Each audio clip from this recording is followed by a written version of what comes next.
Ma quanti grilli ci sono in questo periodo? Sapevi che a Firenze la festa del grillo era una delle più note manifestazioni folcloristiche che si celebrava ogni anno il giorno dell'Ascensione nel Parco delle Cascine. A partire dal 1999 il comune di Firenze ha vietato la vendita di grilli veri. Da allora la festa viene celebrata con l'acquisto di piccole casette con dentro una riproduzione del grillo.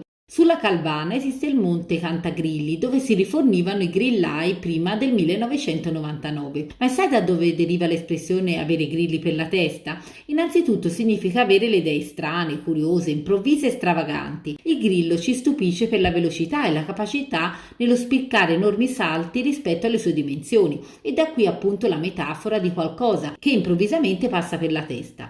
Ciò che si tende e scatta è paragonabile al grillo, di qui infatti l'origine del grilletto di pistole e fucili. Pino il Vecchio usò il termine grilli per indicare figure cefalopodi e questi piccoli mostri passarono nell'arte medievale, arricchendosi talvolta di tratti magici e soprannaturali. Venivano disegnate per lungo tempo ai margini dei manoscritti medievali e a volte sporgendo con la testa tra le iniziali miniate. San Bernardo aveva la preoccupazione che queste figurine potessero distrarre i religiosi e cercò di impedirne la diffusione nei monasteri cistercensi, temendo che i grilli potessero turbare i monaci durante la meditazione e la preghiera. I grilli li troviamo anche nelle sculture delle cattedrali gotiche, sono creature ambigue che rappresentavano a volte il male e a volte il bene. I grilli gotici furono ripresi anche da Bosch, il quale li ritrae nelle Tentazioni di Sant'Antonio, tanto che il termine grillo iniziò a indicare non solo il mostriciattolo, ma anche la tentazione e la follia.